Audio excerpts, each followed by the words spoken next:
Every week, the Payne family cuts straight to the real financial story. The one question, Bob, everyone's asking is, are we in an artificial intelligence bubble?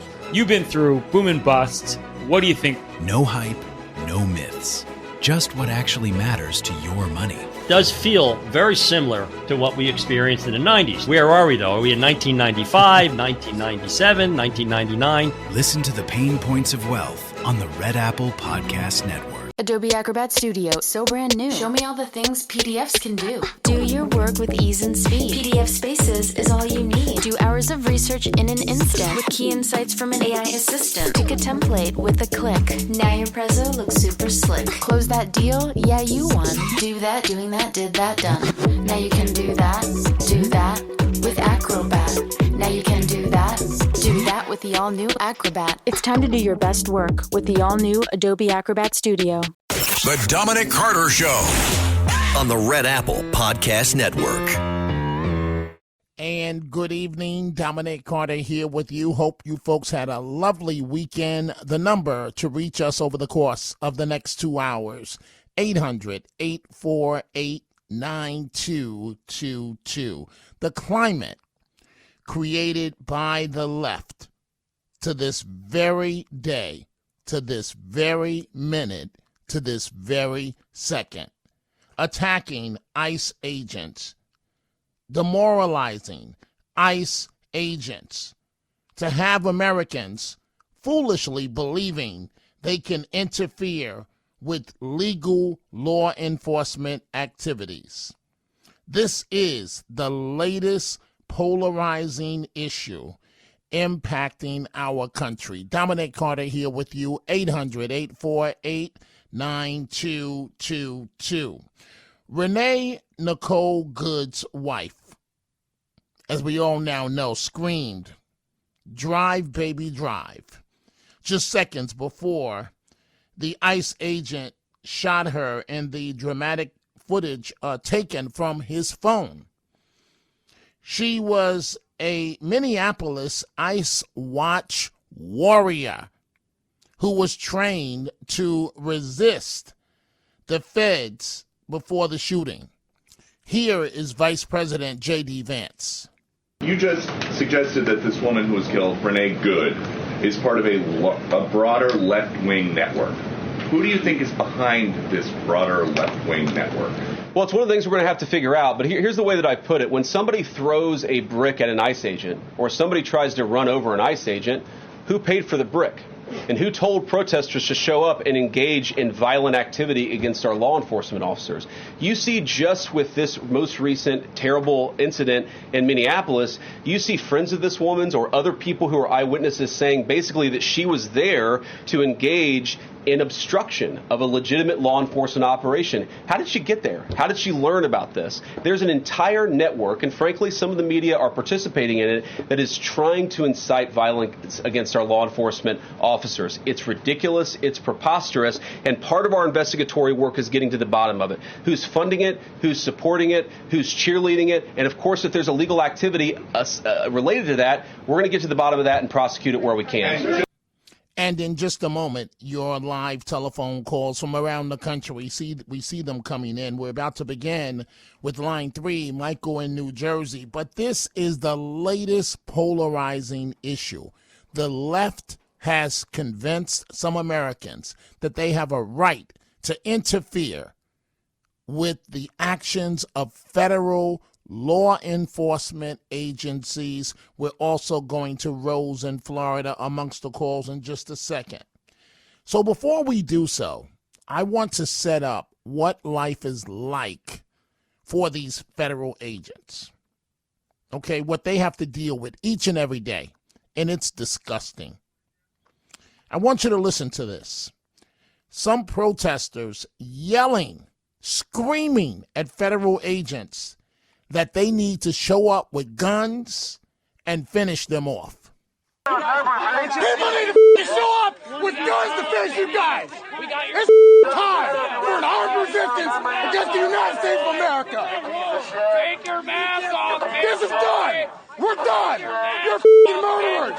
You shot a woman in a wheelchair. Mask off, bitch boy. We need to come back with to the gun store, get a gun, learn how to use it, and face you guys man to man.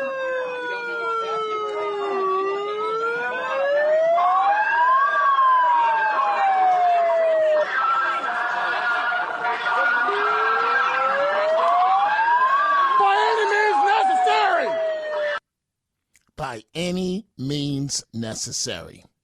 You heard the man. The sad reality is this: ICE agents are forced to spend part of their day telling people to stop following them. It endangers the lives of these ICE agents. This is not some fake audio you're about to hear. This is actually ICE agents on patrol in a polite, professional way, telling people to stop it, to quit what they're doing. If I continually see you following us, interfering with us, honking your horn, blocking our cars, you have a very high probability of making a really bad decision and being arrested today, okay? I think I'm making exactly I'm not. the right decision. Oh, then why are you giving her a warning? I'm giving her a warning to not interfere with what we're doing, to not make a bad decision today and ruin your life. Well, bad Okay, decisions. thank you. That's funny coming from you. Okay, alrighty. Thank you. Have a good day. I hope you have a terrible day. Okay, thank you. Hold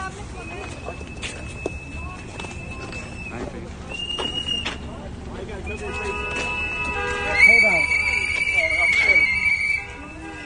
Watch out, it's slippery. Yeah, there's a lot of ice around here.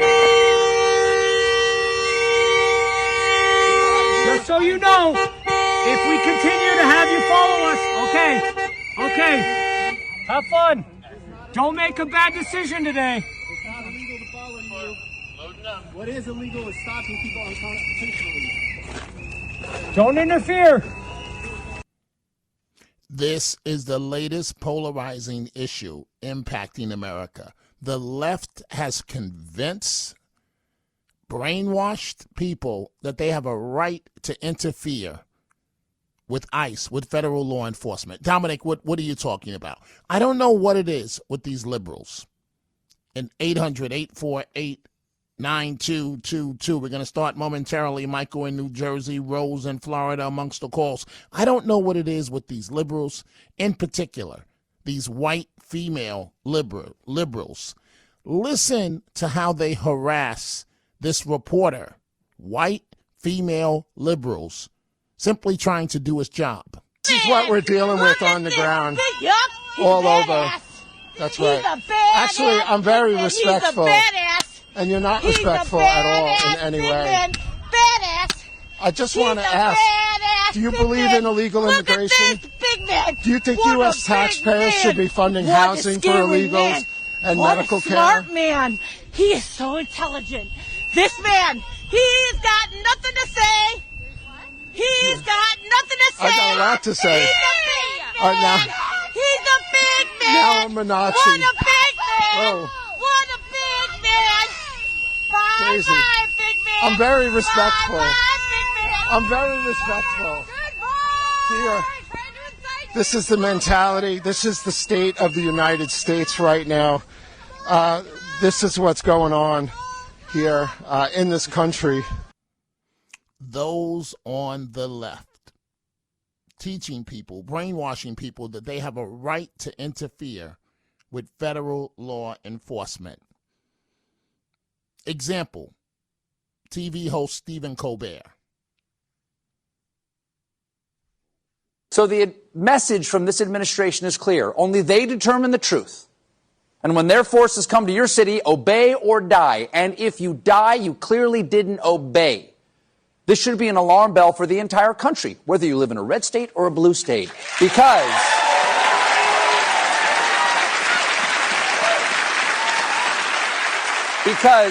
if we let this go on, regardless of who your state voted for, one day you'll have unaccountable armed government agents acting with impunity in your town. So peacefully and non-violently, please let your leaders know you don't want that.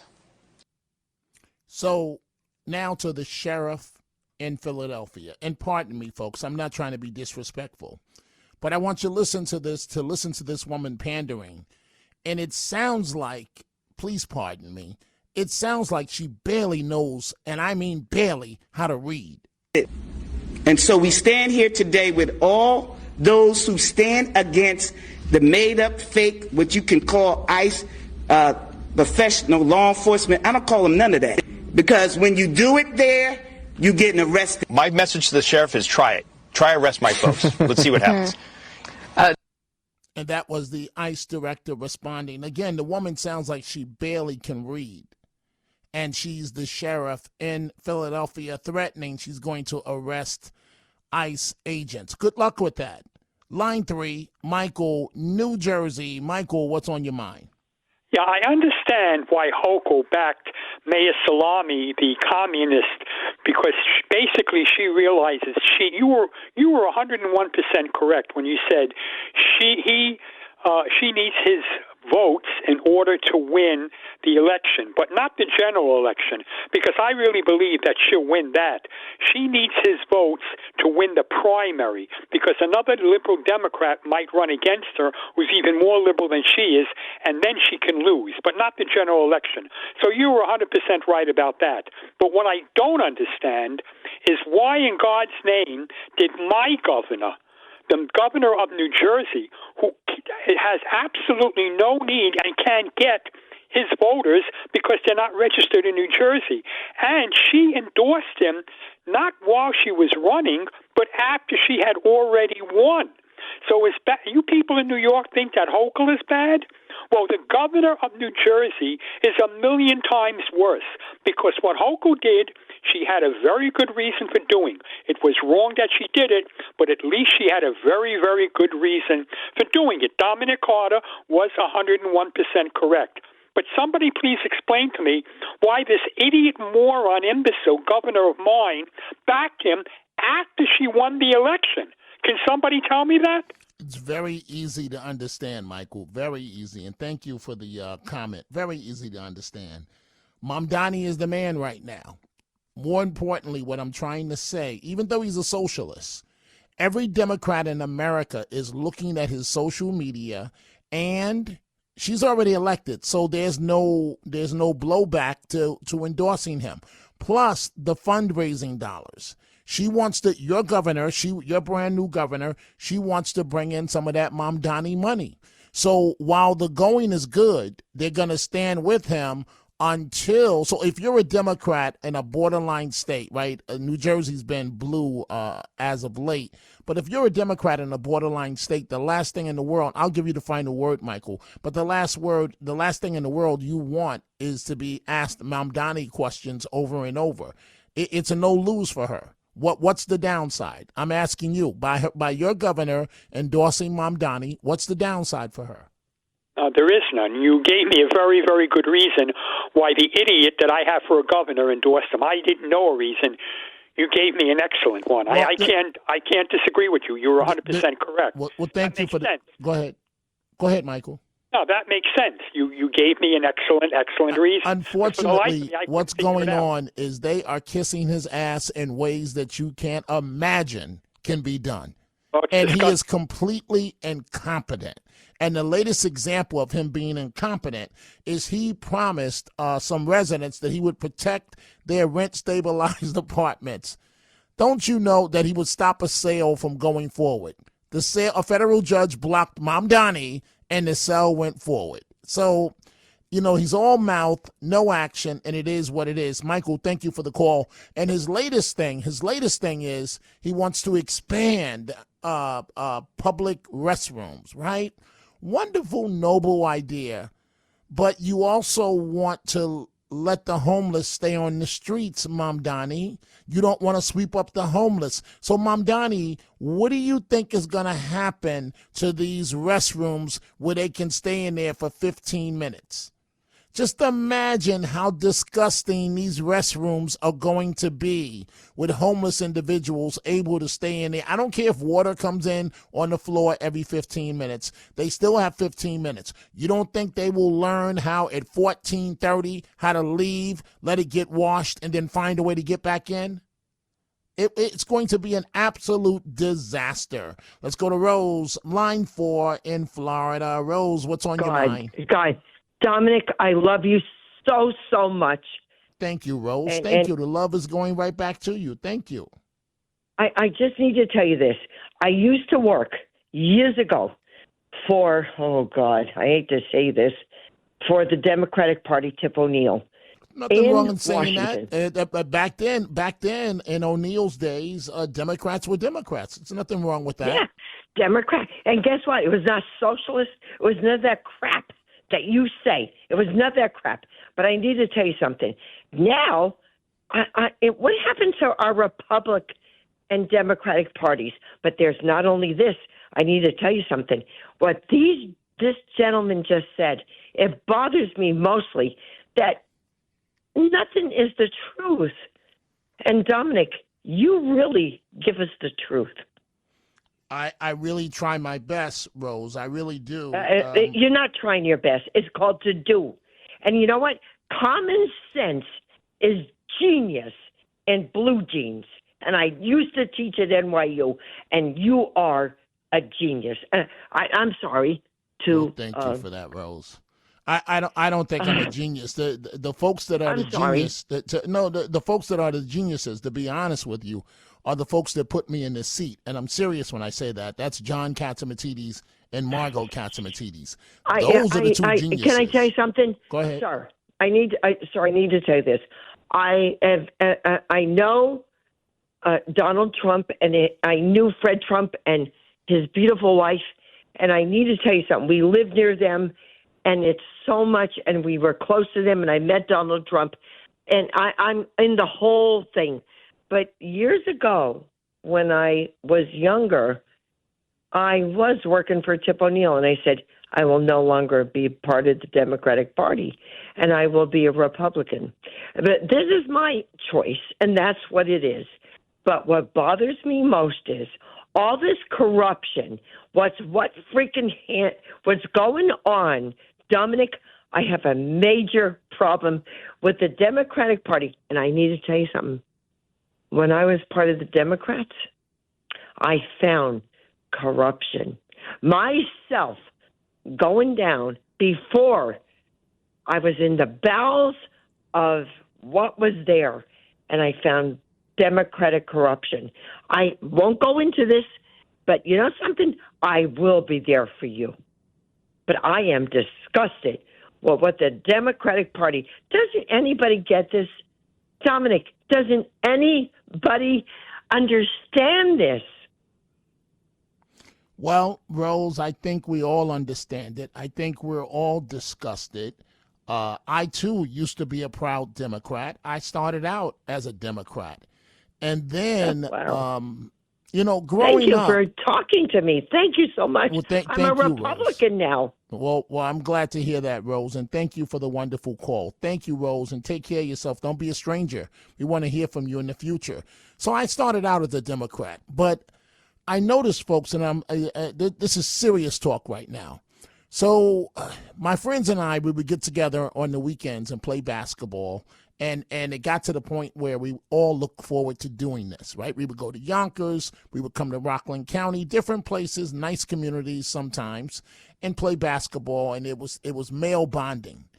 And I noticed that many of my friends, the conversation would turn to politics, meaning that they always felt the government should be giving them this. The government should be paying for housing. The government. And my answer always was, well, who's going to pay for this? Why should anybody give you something for free? And it would lead to tension. And they would say, you're conservative. And that's when I started noticing. And so, for example, on February 1st, which is a Sunday, I will be up in Albany speaking at the State Conservative Party Convention. And proudly so, talking up conservative credentials. I am very proud to be a Republican these days. I'll also be this coming Saturday in Nutley, New Jersey, discussing special needs children. Noon in Nutley, New Jersey. If you go to any of my social media platforms, you can find out about the event. So thank you to John and Lisa for organizing that. I am a very proud Republican, and frankly, frankly speaking, I don't see how all Americans are not Republicans. The Democratic Party, for lack of a better term, is cuckoo for Cocoa Puffs. Outright socialists, outright nut jobs. And if you're a moderate Democrat, you can't even be moderate anymore because the left, those that are on the far left, will make you have a primary to force you out of office or to make you spend all your campaign dollars. Either way, you're in deep trouble. Let's go to Howard, line 1 in Queens. Howard, what's on your mind? Howard on line 1. Are you there, Howard? Can you hear me? Yes, go ahead. Can you hear please. me? Yes. Okay. What I'm going to say is this. The Democrats are going so far to the left that I'm afraid that some governors might even try to physically interfere with ICE and start something. How do we as a country come together if one side is has nothing to lose and wants to go either towards, I don't want to say a civil war. What happens if you get a governor that decides, hey, I'm going to block ICE? What happens? Well, Howard, I wouldn't worry about that at all. I wouldn't be concerned about that at all because I have to tell you, I guarantee you the Trump administration has already considered that. I guarantee you the Trump administration already has a contingency plan in place. I guarantee you that should a governor do that, you just heard the ICE director, Todd Lyons, say, I dare you, arrest my officers. I really believe that governor would be placed in custody, in federal custody, and then it would play out in the courts. But I've heard a lot of talk of a civil war, and I don't know, to be honest with you folks, if that's exactly where we are headed as a country. I hope not. But, you talk to those on the left, Howard, and you can't get through to them. Nothing that you say, they are obsessed with Trump is the devil. Look at how he talks to people. This is what they say. I explain all the time that you need, in effect, a bull in a china shop to get anything done in Washington. Look at the man's accomplishments. They don't want to focus on that. All they want to focus on is his tweets, his personality. Look at what he did in Venezuela. Look at this, look at that. And I say these are wonderful moves on behalf of the American people. Howard, I'll give you the final word before I move on. Okay. The situation is this. What do we do as Americans? How do we fix the problem without being violent? I don't want to see something happen bad. We're supposed to be able to do it at the ballot box, but if we keep going this way, and every election is going toward the Democrats, a lot of Americans just don't want conservatism. So if we can't resolve it, look, I once was a Democrat, come from a Democratic family.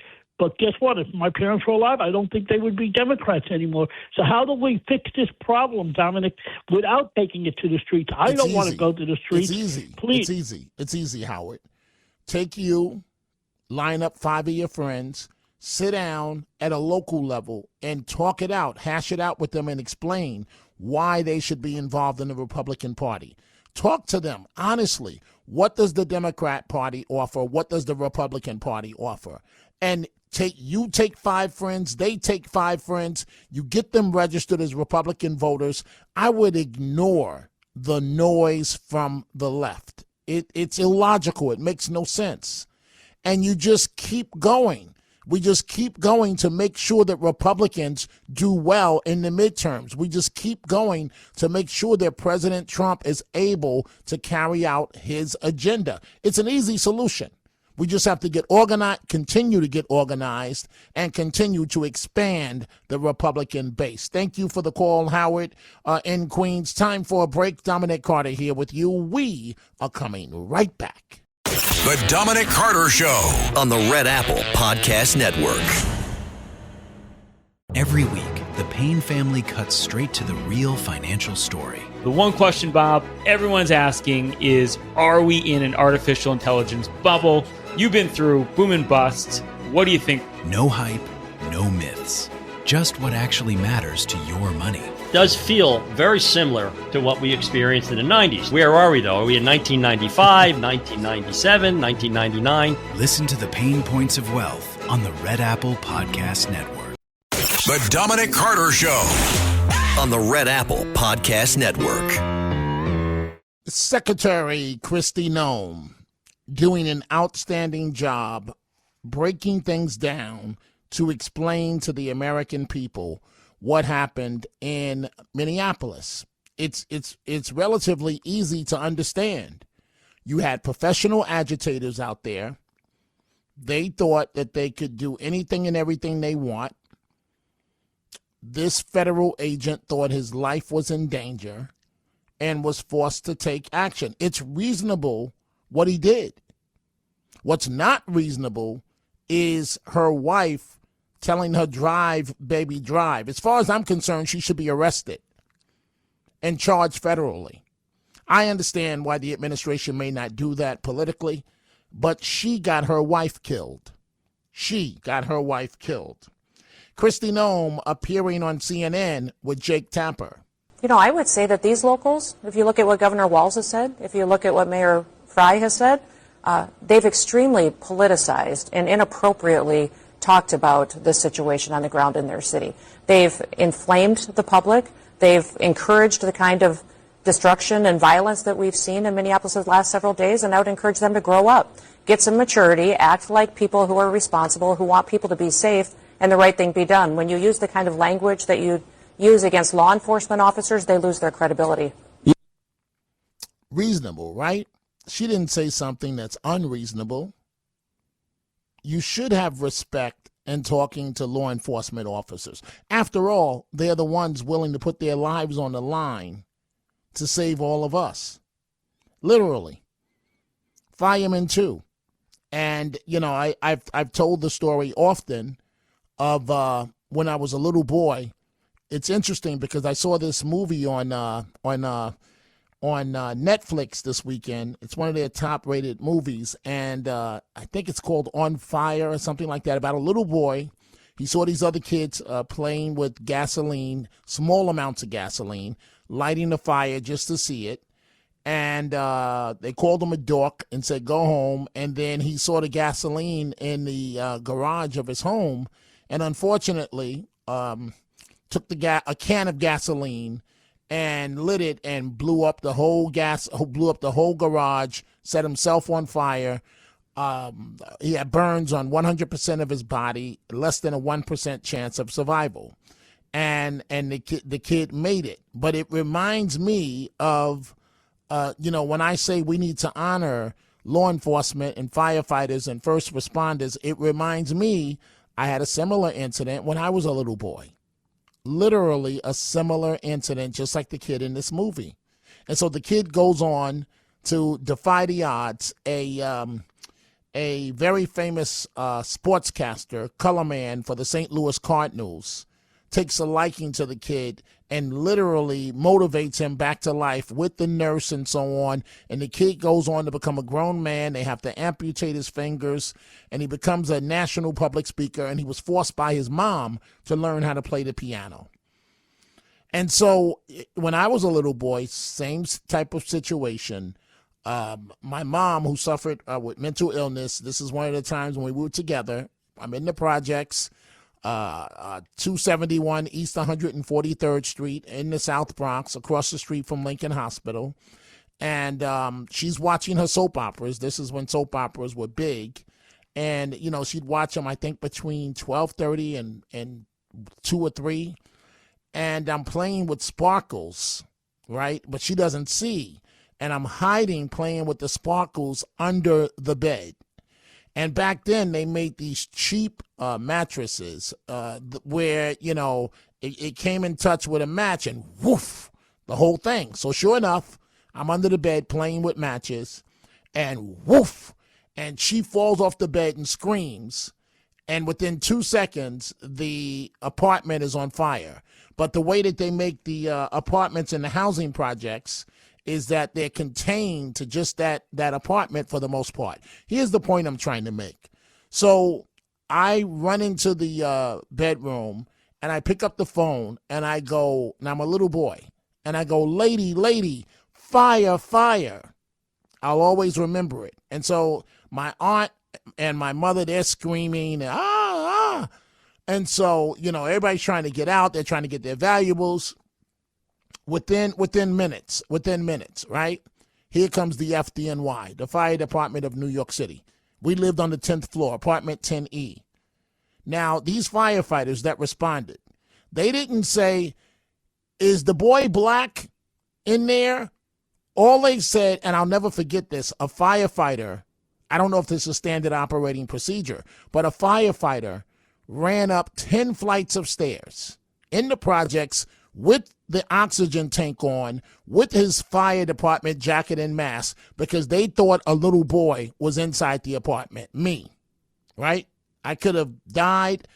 I wasn't inside the apartment. They didn't say, excuse me, is little boy inside white or black? Which, we don't know if we're going to respond. They responded. They're heroes, first responders. This man ran up 10 flights of stairs because he thought that a little boy was inside the apartment.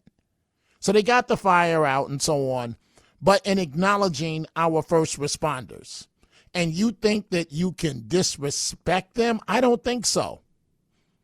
You keep listening to these idiots, these Democrats that are taking you off the cliff. And so I'm going right back to your telephone calls in just 1 second, Gracie and Rockland County, but I want you to listen to this. Stephen A. Smith, the sportscaster. And what I said about messages of being a moderate, but I don't think that Stephen A. Smith is a moderate. I think he's a Republican on the down low. See, I can come out and say it because I'm not afraid. I don't think he's that comfortable yet to be able to say it. But I'm convinced that Stephen A. Smith backed Trump in the campaign. He talks Trump up. And he talked about this incident in Minneapolis. And he said, just like I told you immediately, that this agent did nothing wrong and that there should be no criminal charges. At some point in time, you got to ask yourself, what damn country do you want to live in? At some point in time, you're going to have to ask ourselves that question. And I think the time is sooner than later.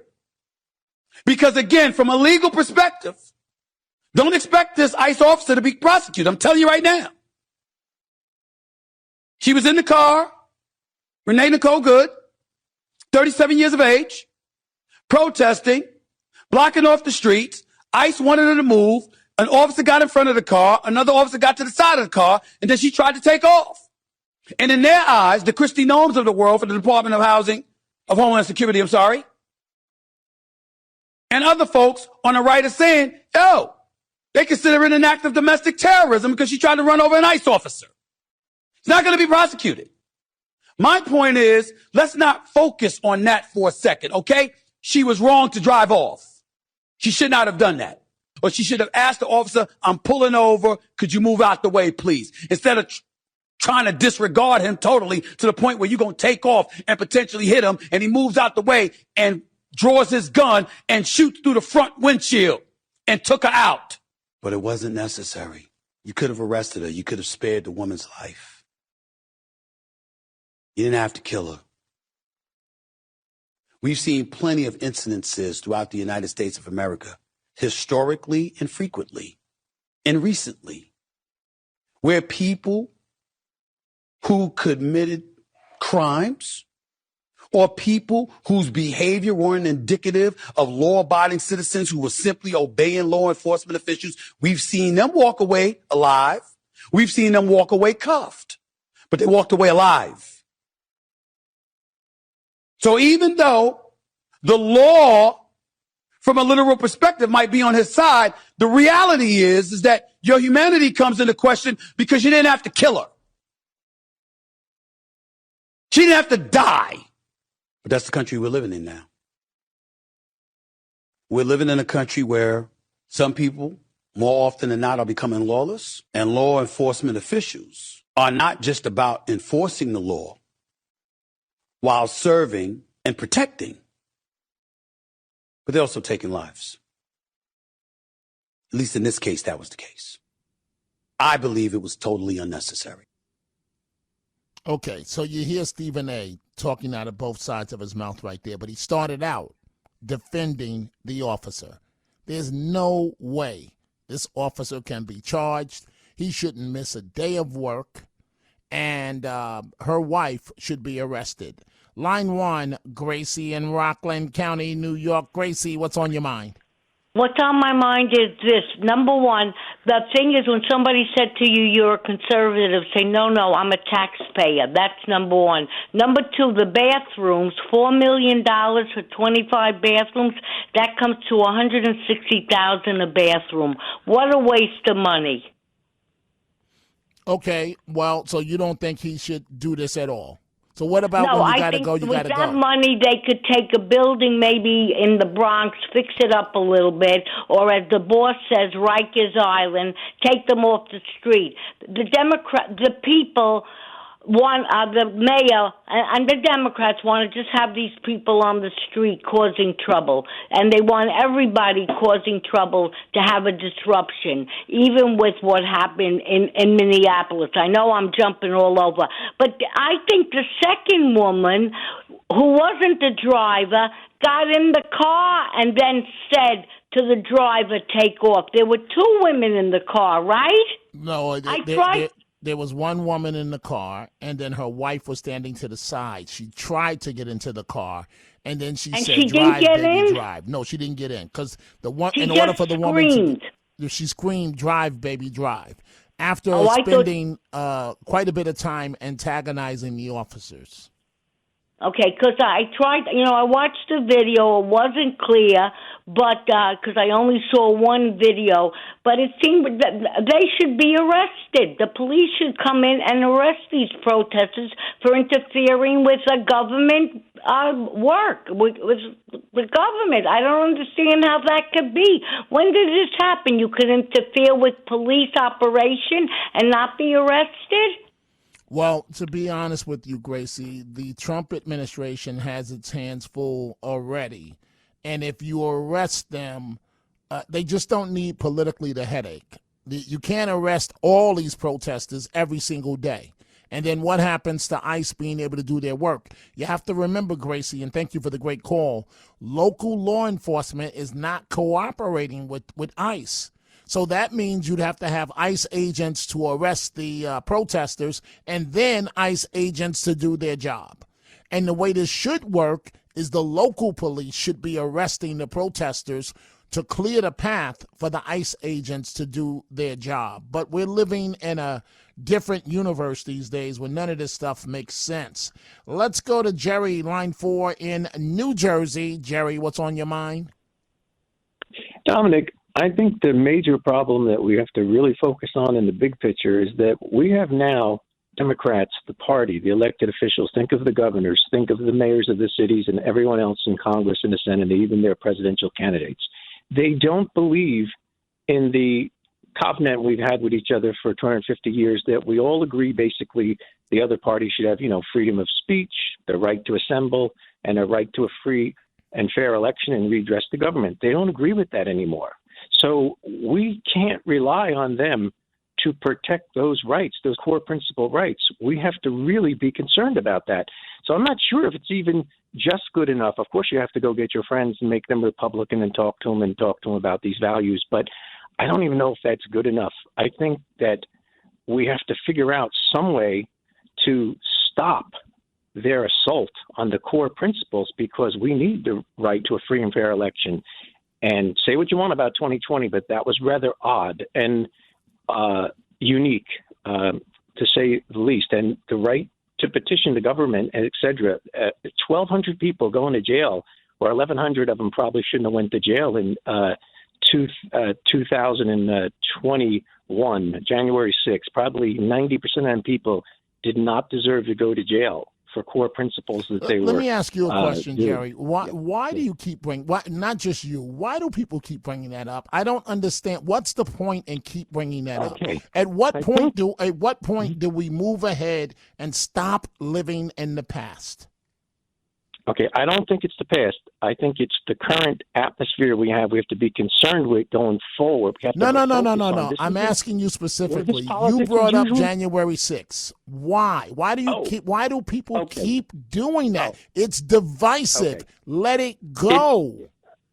Okay, I'm just bringing that up because it's the most prominent example of an attack on these core principles that I can think of that I've ever seen in the history of this country. It's the prominent example. It's Exhibit A. So I'm just saying, wait.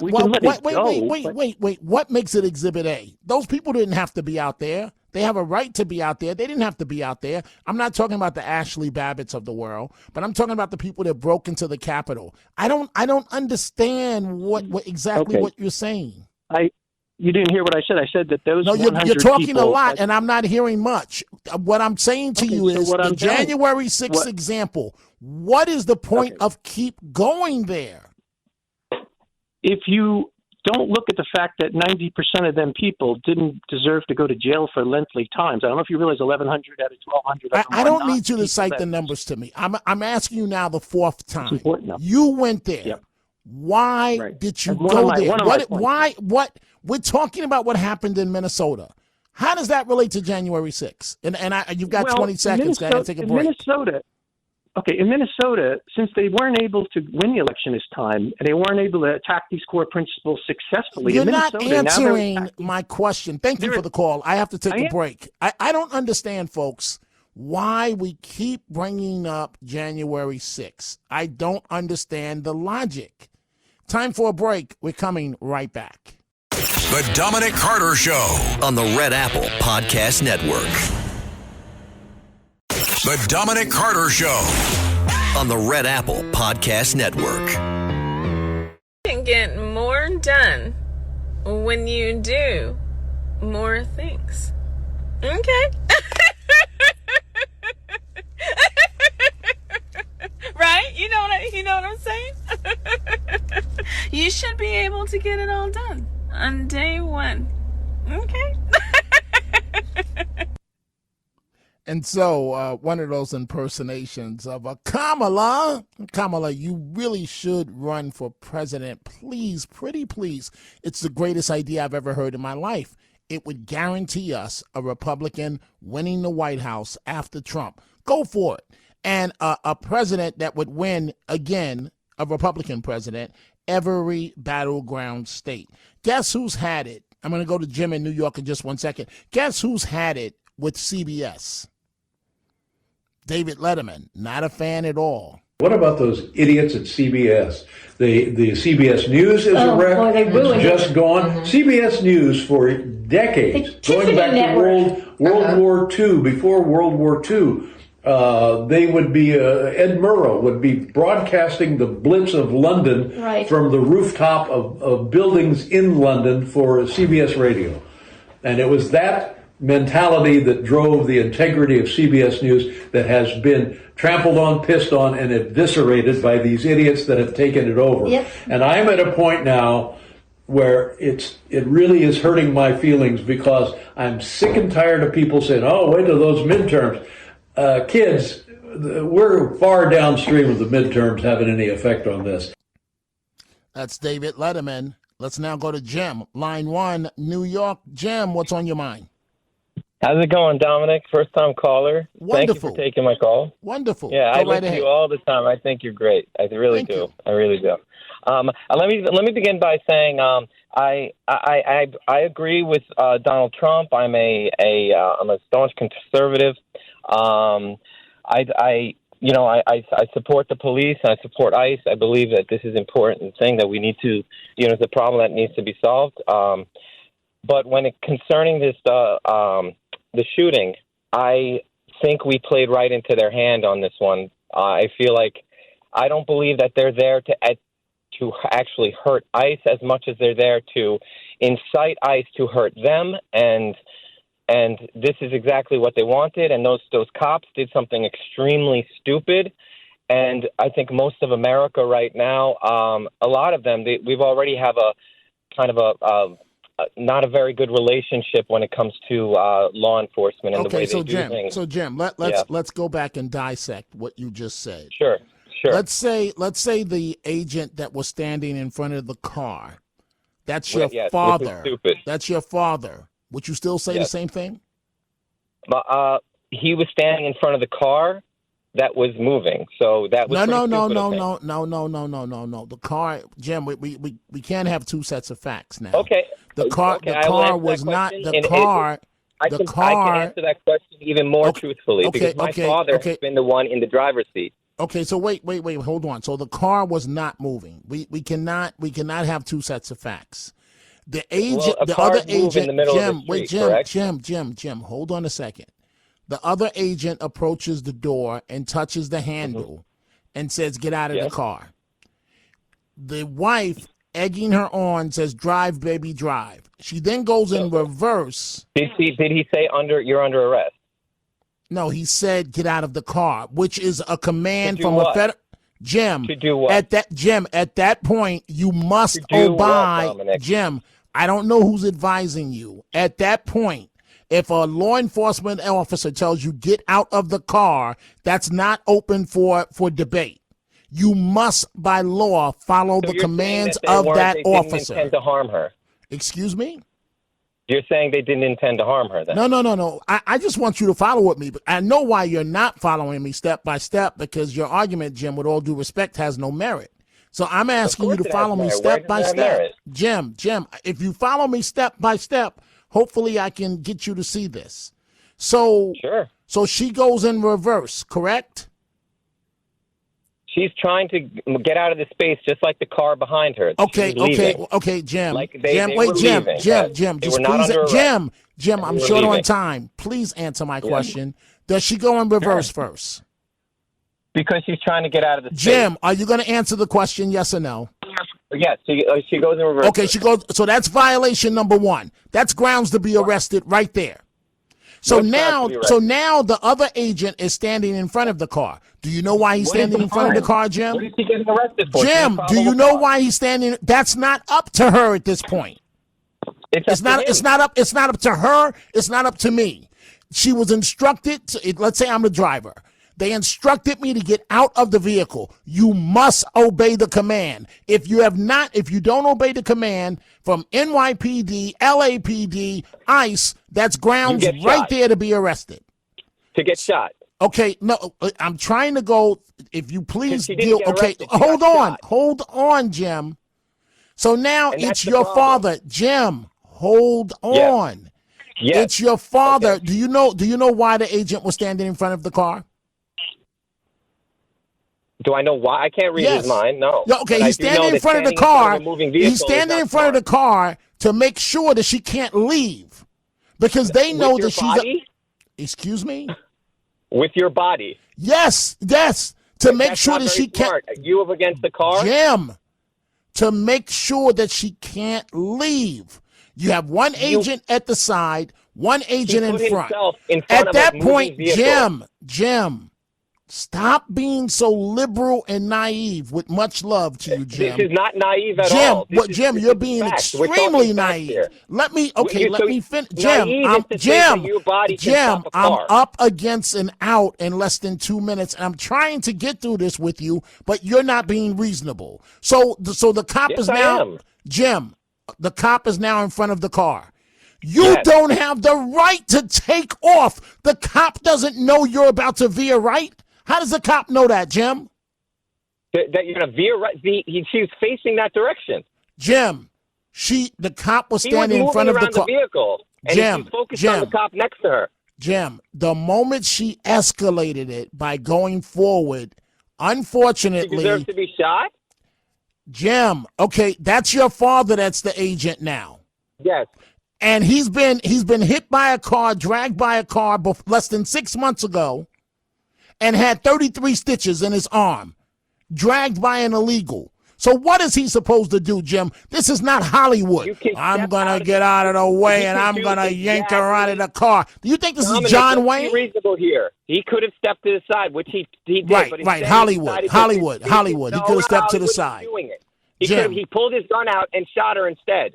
He made that choice. Jim. With much love, you're not being reasonable. Dominic's giving you one last chance. Okay. Dominic is done with you. And so, Jim, if you want to call back next hour, you can. It's just I'm up against a network break. And you see, folks, you just heard the problem exactly for what it is.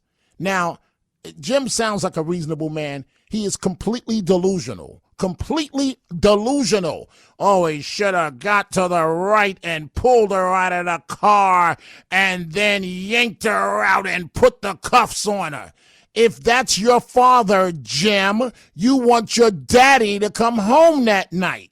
She caused her own death, and her wife should be charged. The Dominic Carter Show on the Red Apple Podcast Network. Whether you bond over streaming binge-worthy videos, watching sports recaps, video gaming, or by unplugging altogether, the 2026 Lincoln Nautilus Hybrid helps keep you connected throughout your journey. Learn more at Lincoln.com. Available connectivity features and functionality vary by model. Package pricing, trials, and term lengths vary by model. Video streaming and games are only available while parked.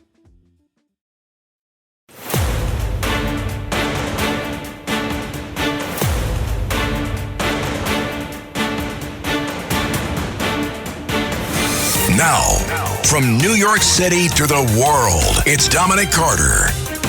The left is responsible for what happened in Minnesota.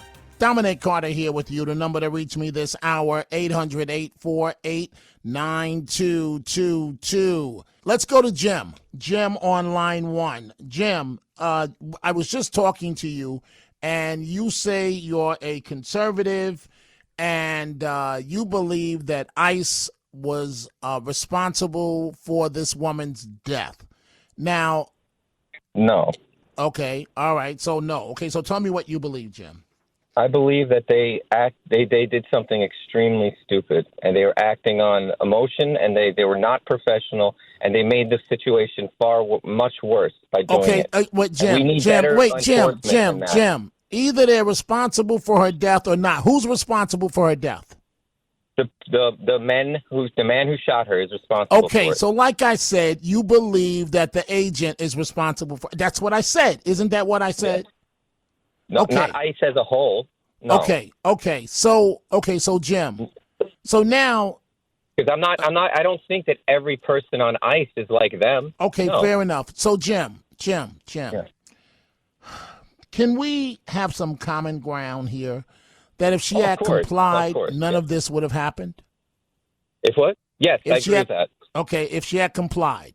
So, but I don't know. This guy probably would have happened at some point because he seems very. Come on. Okay, so why didn't it happen the first time he was dragged 100 yards by a car and required 33 stitches 6 months prior? Well, maybe that's why he had such animus. Jim, with all due respect, are you in La La Land?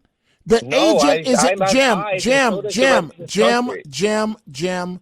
The agent is standing in front of the car, right? Yes, which was not smart to begin with. Okay, Jim, that's a 2,000-pound killing machine. Can we agree on that?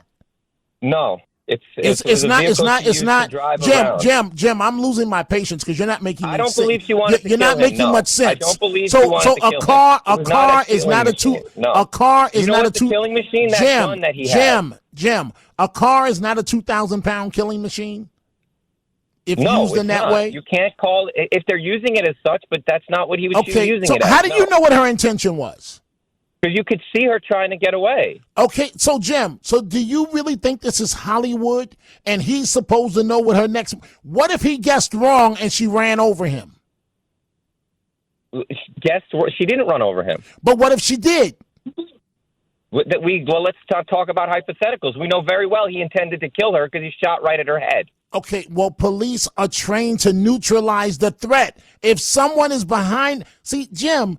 What are you watching too many Hollywood movies? Jim, Hollywood. I see it with my own eyes. Jim, this is not John Anyone Shaft. Can see he could have stepped to the side. Anyone. Woulda, shoulda, coulda, right? Woulda, shoulda, coulda. Are you serious, Jim? No, he actually didn't get run over, so I'm right. She didn't brush up against him, Jim? Jim, she didn't brush up against him? And if he didn't go for his gun, he probably could have gotten out of the way completely. Jim, I'm going to try. You're hopeless in this situation. You're not being reasonable. You're not being logical. This is the federal law enforcement agent. Jim, you can't drive away from a federal law enforcement agent in a vehicle and brush up against the agent. You can't do that. Driving away right next to her. They were driving away. That's what they intended to do. Drive away. Jim. And by the way, Dominic, I like I said, I want to be reasonable with you, and I think it's absolutely essential right now that at your point of view, instead of brushing people off and calling them delusional, I think it's extremely important for our leaders. Okay, so Jim, I'm trying to break this down to you. You're not being logical. All you're doing is coming from a brainwashed perspective of the far left. Brainwashed so, if I'm a conservative? But Jim, what else can I say to you when you're not being logical at all? I am 100. Everything I'm telling you is 100% logical. Jim, okay, I'm going to try this one last time and one last time only. Okay. And hopefully, please don't talk over me. So she's responsible for her own murder or death because she didn't comply with the orders of a federal law enforcement officer. That's number one. Number two, she's the one that decided to go forward in that vehicle. At that moment, Jim, the agent does not know what her intentions are. He makes the wrong move with planning his funeral instead of hers. Okay? This is not Hollywood where he can dive to the side and then they drop a dragnet on the car and stop her. So you tell me what I just said to you, what part of that doesn't make sense, what I just said? In the same way that you're saying that you cannot assume what a person is thinking, you cannot assume, she could not assume that he didn't intend her harm. Can you not? He's okay, Jim. Okay, you're done, Jim. Cut him off. He's done. Dominic is done with you. Please don't call up here pretending you're a conservative when you're absolutely a crazy liberal that makes absolutely no sense. Please don't do that. Jim, you're absolutely, if that's your name, out of your mind. I mean, a federal agent is, I could have been driving that car.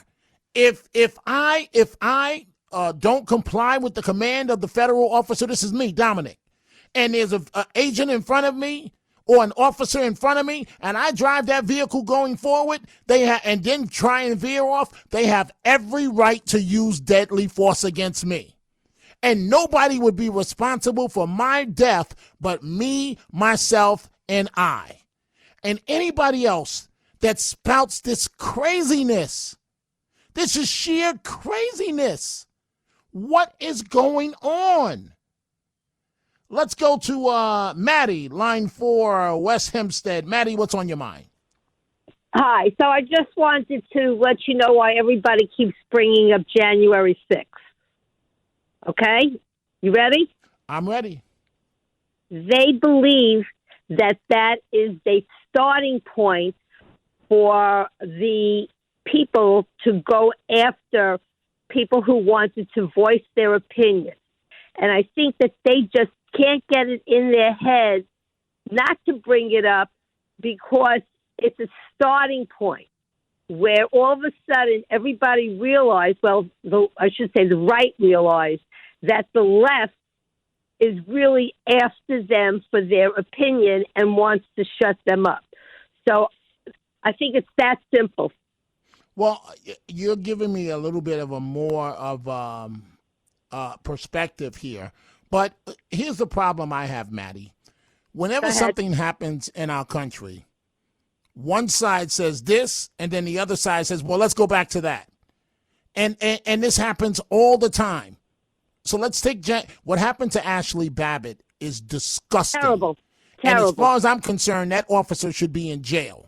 Okay? Absolutely. And anybody that stormed the Capitol and sat at Nancy Pelosi's desk, they got exactly what they had coming to them at the speaker's 100%. desk. So anybody 100%. that stormed into the Capitol, they deserved what they got. Now, it was unfair to people that didn't go to that extreme to be put in solitary confinement and so on. Right. So a bad situation.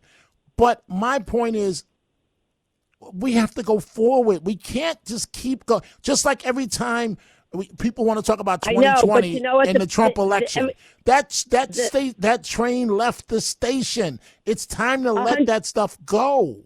I know, 100%. But the problem is that every time something else happens, it seems that they go back to that because it's a start point going forward, and they just want to show themselves what they start at, and then they elevate into what the current events are of today. And I think it's just that simple. It's just that simple, that people who wanted to voice their opinion and make make known that I want to protest that election, I shouldn't have been so involved to the point where you come after me now because I just showed up to say, gee, I didn't like what you did. I mean, it's that simple. Okay, fair enough. But how long are we going to talk about this? How long? Oh, God, I think you're in for a long ride. Sorry. I think you're in for a long ride. And I'll tell you about what happened in Minnesota. Go ahead. That's a real shame.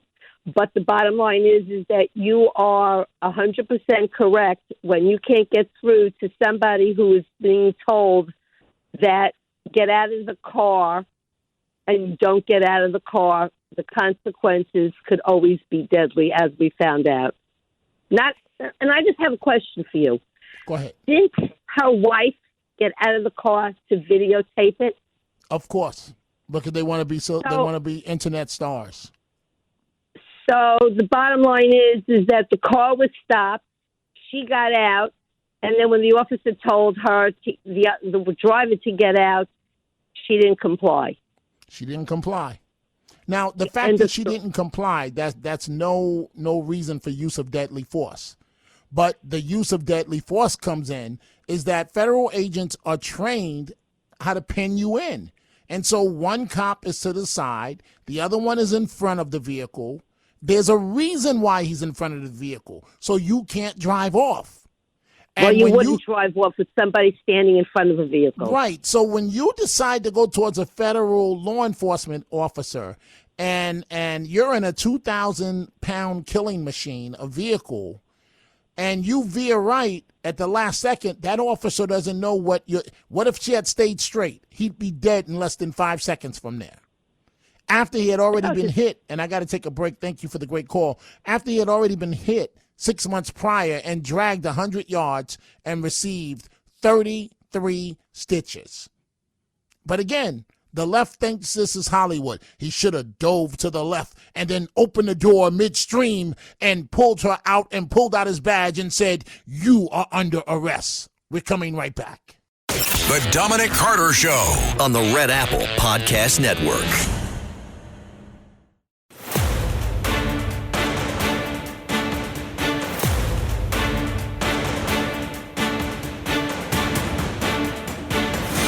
Now, from New York City to the world, it's Dominic Carter. And we are back, going right back to your telephone calls. Line 1, John, Long Island. John, what's on your mind? Hi, how you doing? I'm just thinking, you know how the Drug Enforcement Agency, they go in, they don't have a big crowd of onlookers or anything. Couldn't somehow ICE do I know it's difficult, but do a similar thing? Like, if they go in to make a bust, you don't see 200 people outside of the house. Well, John, you're talking apples and oranges. One, ICE, they have on uniforms, they have to be clearly identified so that the public knows who they are. And the DEA, I know a little something about this because I don't know about other cities, but in New York, for example, their location, you can find it out, but it's super hush-hush. So I used to work across the street from the DEA. You would never know it. You would never know it because they're agents. They have to be able to maintain the fact that they're undercover. And so they wouldn't even park their cars on the street. When the agents drive up in their cars, in their nondescript cars, the garage door opens and they go into a garage underground so that the drug dealers can't even find out that they're DEA agents. And a lot of this came into play many years ago, Staten Island, New York, when a DEA agent was undercover, and I think his name was Hatchet, and on Staten Island, and he was in a car, and they blew his brains out, drug dealers. Ooh. And so the DEA is a little different. And so, and I'm not going to even tell you how you can find out which building they're in because I don't want to play into that. But they're always in a nondescript building, and the DEA is on the hush hush. But as compared to ICE, and which is very easy to figure out. The problem lies in, John, that local law enforcement is not backing them up. So local law enforcement would be the ones arresting the locals and dealing with crowd control and so on. But these mayors on the far left are literally endangering the lives and the public of these ICE agents. Thank you for the call. Let's go to Steve, line 4, Elmont. Steve, what's on your mind? How you doing, Dominic? I was looking at the video. I looked at it over and over again, and I don't really need to talk about, in regards to if someone should have used force or not. But when you look in the car, I noticed there's a big black dog in the car, and I know I'm a serious dog lover, and I just wonder what would have happened, and I just wonder what was going through the dog's mind, how close he was to his owner. Because I know if I was slumped over in my steering wheel or whatever, and my dog was, in the car with me, I can't even imagine, just the loss either of myself or of the dog. Does anybody know the dog's name? I didn't even know there was another dog in the car. I know that the wife that instigated this had a little dog in her hand. I think the dog was black, the hair. I honestly, Steve, I don't understand how the dog has any relevance to anything with this. We're talking about a very serious situation. Well, go ahead. It does in the sense of, I know NYPD at least, they notice certain things, and I think that's the difference between these law enforcement agents and, real police officers that are used to. What would that, first of all, they are real police officers. What would that have solved if they saw the dog? I have no idea why you're raising this. The reason I'm bringing that up is because if she was like a domestic terrorist, the way she was called out to be a domestic terrorist, I don't know how many domestic terrorists drive around with their dog. Steve, I'm sorry. Cuckoo for Cocoa Puffs on that one. Time for a break. We're coming right back. The Dominic Carter Show on the Red Apple Podcast Network. It is my great honor to welcome you all to Starfleet Academy. There's never been a better time to enroll in Star Trek. It's our job to prepare you for the unimaginable. To the night, cadet! In high-pressure situations, positive reinforcement is crucial to one's success. You're doing a great job. This is what we train for. These friends of mine, they all live for something bigger than themselves. And that's Starfleet. Starfleet Academy. New series streaming January 15th on Paramount+.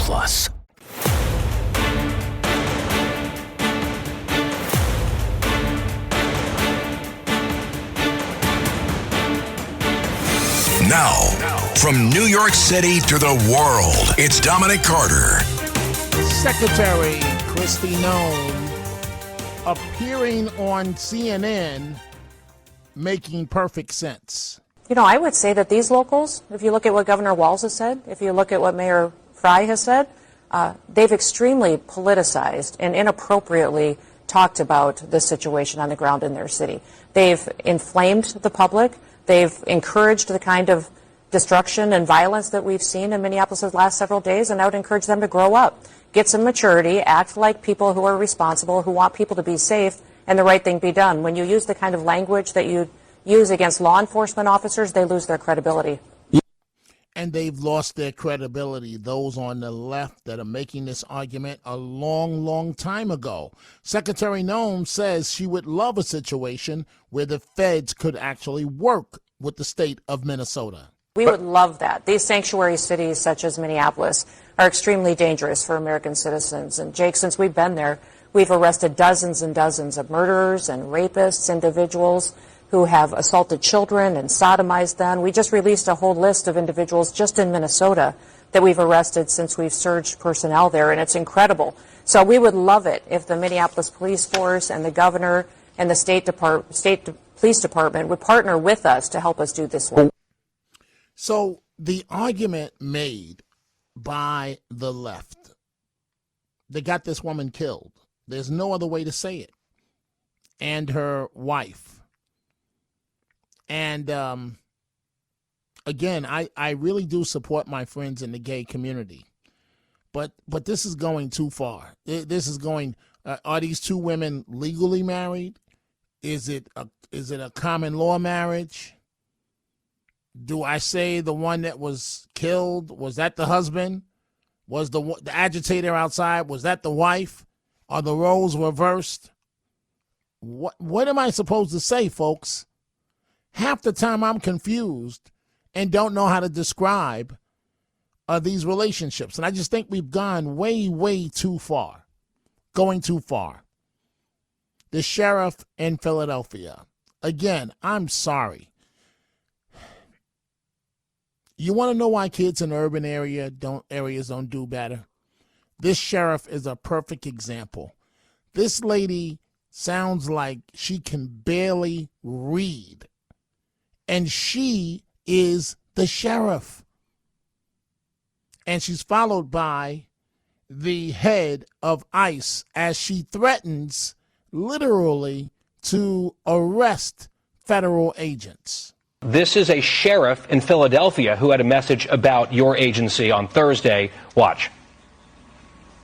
We are not going to whisk you away for them to hide your identity, because when you do it there, you're getting arrested.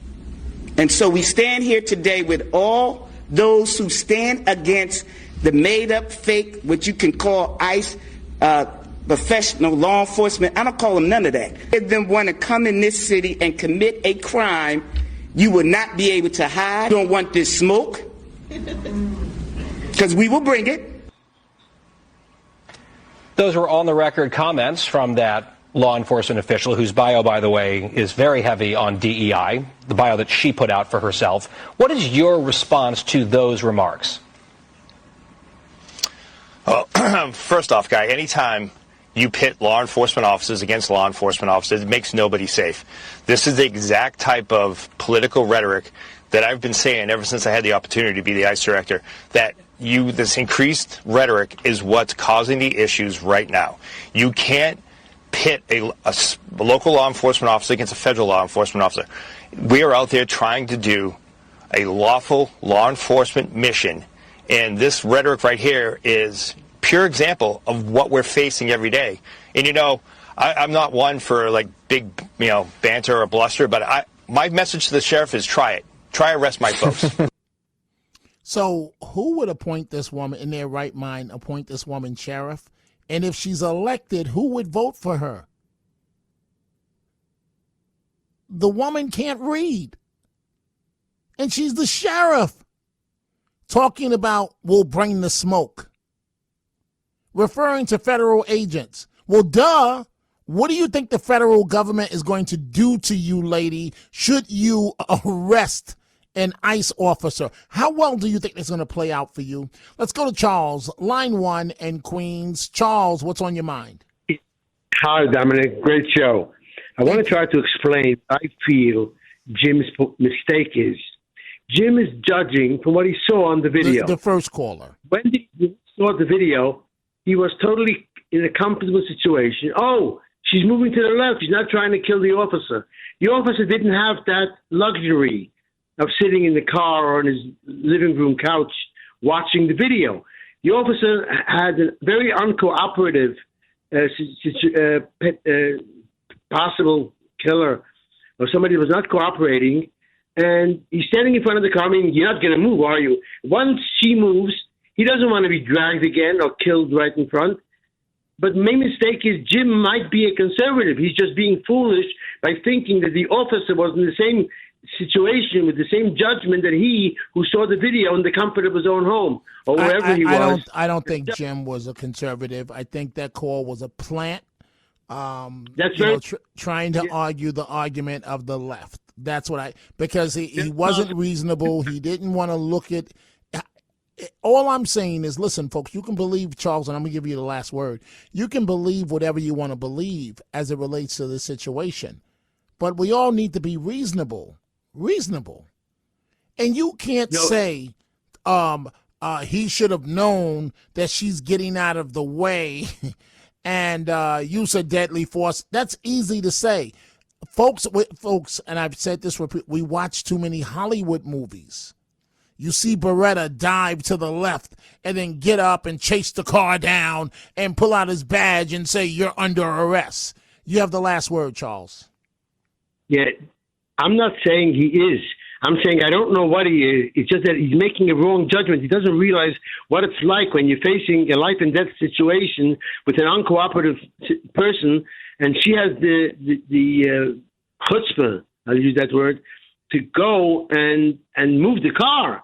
She risked everything by moving the car. He's standing there because you're not about to move, because I'm standing here. Once she moves the car, because you see the left is being coddled way too much.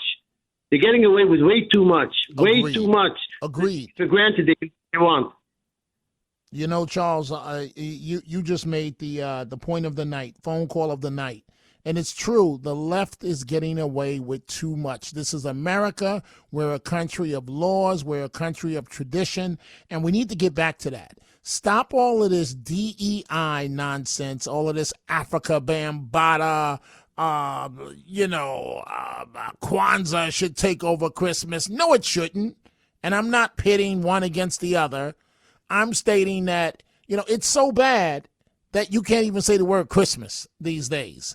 Linda, line 5, New Jersey. Linda, what's on your mind? Hi, Dominic. I'm kind of stuck in the middle. My friends are on the left. And Okay. I had to stop one from joining the BLM riots because he would have got hurt. So I'd like to say that my friends on the left have demonized and marked the white Christian male as nationalist Nazis, and true. therefore are valid and dismissed, and like Vance and Trump, they're invalidated. Okay, you're not to pay any attention to the orders or orders that they give. Everyone else is considered entitled and a victim. So this is what I did. This is how I handled them because it's a mental disorder. I said, okay, so you can't fight all the white Christians, okay? There's too many of them. So what I'm going to do for you is I'm going to make you an honorary Christian. So then they flip out, right? So then I say, you have to love everybody, and that's to stop the hate. So you told them that that's what they need to do in order to stop the hate. No, I made them, and I said, I'm making you right now an honorary Christian. I'm making you an honorary Christian. Not only that, I'm making you an honorary Buddhist, and therefore you have to love everybody like they do. And did it work? Yeah, it did. It did. It worked on the one that had the most mental leftist illness. It actually worked. So, Linda, help me out with this. Yes. Your friends on the left, what did they say about this shooting in Minneapolis? Oh, God. Oh, my God. It's a murder. It was a murder. I'm telling you, he is so far left. He's Jewish. He's so far left. He's off the cliff. And so they saw the same video that we saw. Yes. Yeah. He said he saw it with his own eyes, and I said, listen, we're looking at through different windows. I said, I accept. You can keep your point of view. I said, but we don't have to solve Linda, it. you know what I find amazing? So I've covered some of the highest profile police brutality cases in the country, right? Mm-hmm. And so I was often the reporter that in the minority community, when families felt that they were victimized, when they felt this way by the police, that they would turn to me. Yeah. I'm referring to Amadou Diallo's mother. And this has been written about in books, that when she arrived in America, Mayor Giuliani was waiting to meet with her, and she didn't go meet with him right away. We're in the same hotel. He was waiting for her. Under police escort, she came directly to me. The mayor thought that she was being escorted to him, and she came directly to me and sat down and did an interview and with me, a television interview. And, one of the things I've never felt comfortable with, Linda, is that, I won awards for the interview with Katiato Diallo because I've never understood why I'm being given an award for somebody else's pain. But yeah. Gwen Carr, the mother, the Staten Island case, she turned to me, and I'm not gonna disrespect the mother that's lost her son, but again, the Staten Island case, if he had complied with the officers over selling the loose cigarettes and just been arrested, that was insane. He'd be alive. He'd be alive today. That was and Gardner, then I'm right? standing there interviewing his mother. And, what do you say to a mother that's lost their son? And so the point I'm trying to make is this. I'm very good at covering these issues on either side. And I'm telling you, having looked at that video, I'm studying the video to see if the officers did anything wrong. Anything. Neither officer did anything wrong. And now it's not just me. It's Stephen A. Smith. It's many others that are saying, what is this all about? These officers are not going to get charged. So, Linda, wrapping up your call, I want you to pull out your crystal ball. What's going to happen in this case? I would say I think it depends on who the judge is. It comes down to that. We are in a Cold War that it's heating up really fast. I mean, this can't keep going on. I want people to calm down, and I really do want to, I want people to get along. I mean, this is an impossible situation. We're either going to end up in a civil war, where they have to stop the hatred. And by the way, Gardner, that law had to be changed. If that man bought those cigarettes, he had the right to sell them. I don't care what the law says. That was so wrong. I couldn't get over that case, and I'm a conservative. I mean, I think if the man bought the cigarette, but I respectfully disagree, Linda, because if the lawmakers make a law that say you can't sell illegal cigarettes because the state and the city is not receiving the tax revenue, then we have laws, and you cannot decide on your own that you're going to go Rambo and do whatever it is you want to do. But I respect what you're saying, Linda. Thank you for the great call. Let's go to Vincent, line 1, Brooklyn. Vincent, what's on your mind? And what if those, Linda was talking about those cigarettes, and what if those cigarettes were laced with crack or heroin or fentanyl, and you're selling loosies on the street? That's a good point. But anyway, right after this unfortunate shooting where the lady should have obeyed the law, I heard all these Monday morning quarterbacks at the rallies in Manhattan and at the rallies in Minneapolis saying, why didn't the officer shoot out the tires? Well, these people don't know anything about policing, anything about the street. Well, maybe the officer should have said to the driver, well, hold on, could you turn the wheel a little bit so I could get a better shot at your tire? What are these people on? These people who are saying these things. Hey, Vincent, I got to take a break. They're in La La Land. Even if he shot out the tires, if her goal was to hit him, the vehicle would have smashed into him. We're coming right back. The Dominic Carter Show on the Red Apple Podcast Network.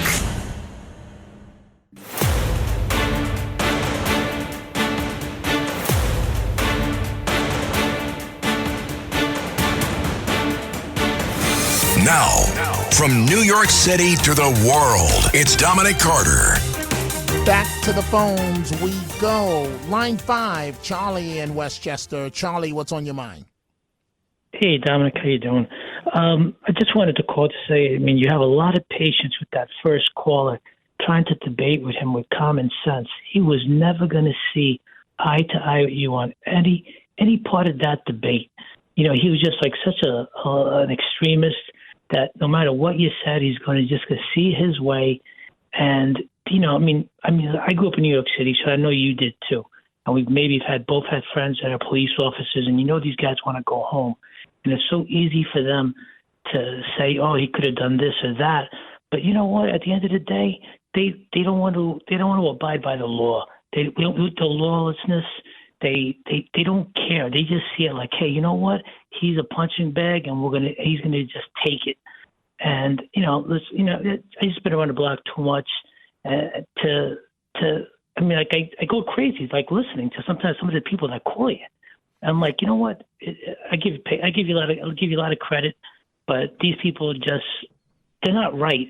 Like even when you look at the films, you look at all these people on TV the last couple of days, and you look at them, they're not right. You can see like, you know what? This guy's probably sitting in his basement, like twiddling his thumbs, thinking the next time he's going to get out and do something crazy and go to one of these protests. You wonder, do they have jobs? Do they, maybe they don't. But that's just, what I'm thinking.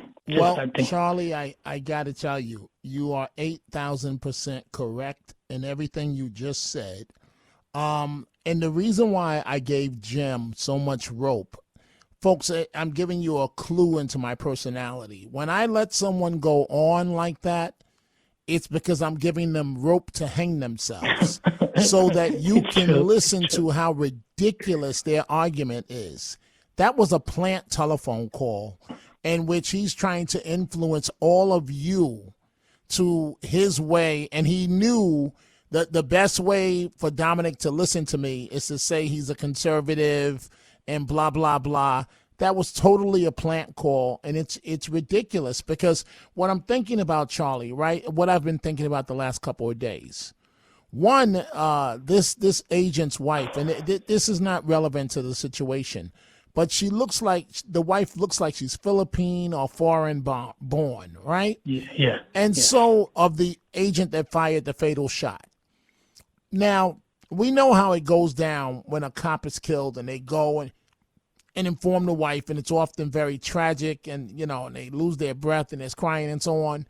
So what were officials going to say to this man's wife if that car had hit him, and they got to explain to his wife that he did nothing to defend himself, that he just took it? And she's going to say to herself, but 6 months ago, he let a car drag him 100 yards, and it damaged his leg and required 33 stitches. And why would he let this happen again? She would have to live with that for the rest of her life. And so exactly. So it's, anybody, and I welcome anybody. Listen, I'm not saying to you that you have to agree with me. But if we're going to discuss this, I am going to challenge you if you say that the officer did something wrong, because I'm going to say what? Because I don't see a single thing that he did wrong. And the wife should be sitting in jail right now. Wife, lesbian, girlfriend, whatever term it is that she is. Charlie, thank you for the great call. Let's go to Ken in Queens, line 1. Ken, what's on your mind? Good evening, Dominic. Pleasure to speak with you. Thank you. Go right ahead, please. The situation is such that over the past 250 years, the country has persisted, thank God, and we have laws on a state, local, and federal basis that have been put into effect over that period of time. At the present time, I could tell you pretty sure that 99% of American citizens, people legally here, are rest secure every day, go about their business, and are confident in the knowledge that these laws will be executed, and that they will be enforced. Unfortunately, there was a 1% element, such as the callers you had earlier in your show. These people do not understand the simple dynamics of what they've seen with their eyes and heard with their ears. And it's very dangerous because what they're doing is they're individuals who believe in anarchy. Absolutely. Absolutely. I wish I had more time to let you continue. They do believe in anarchy. It's dangerous, it's reckless, and it's costing their friends their lives. I am back at 3 p.m. Eastern. Folks, have a great day. Thanks for listening to The Dominic Carter Show. You can hear The Dominic Carter Show weekdays at 3 p.m. and Monday through Thursday at midnight and Sunday starting at 11 p.m. on 77 WABC. If you like the podcast, share it with your friends and listen anytime at WABCRadio.com and download the WABC Radio app. Hit that subscribe button on all major podcast platforms. Plus, follow WABC on social, on Instagram, TikTok, Facebook, and X. See you next time for a new episode, so you never have to wonder. What the heck is going on here? Thanks for listening to The Dominic Carter Show. You can hear The Dominic Carter Show weekdays at 3 p.m. and Monday through Thursday at midnight and Sunday starting at 11 p.m. on 77 WABC. If you like the podcast, share it with your friends and listen anytime at WABCRadio.com and download the WABC Radio app. Hit that subscribe button on all major podcast platforms. Plus, follow WABC on social, on Instagram, TikTok, Facebook, and X. See you next time for a new episode, so you never have to wonder. What the heck is going on here? Every week, the Payne family cuts straight to the real financial story. The one question, Bob, everyone's asking is, are we in an artificial intelligence bubble? You've been through boom and bust. What do you think? No hype, no myths. Just what actually matters to your money. Does feel very similar to what we experienced in the 90s. Where are we, though? Are we in 1995, 1997, 1999? Listen to the Pain Points of Wealth on the Red Apple Podcast Network.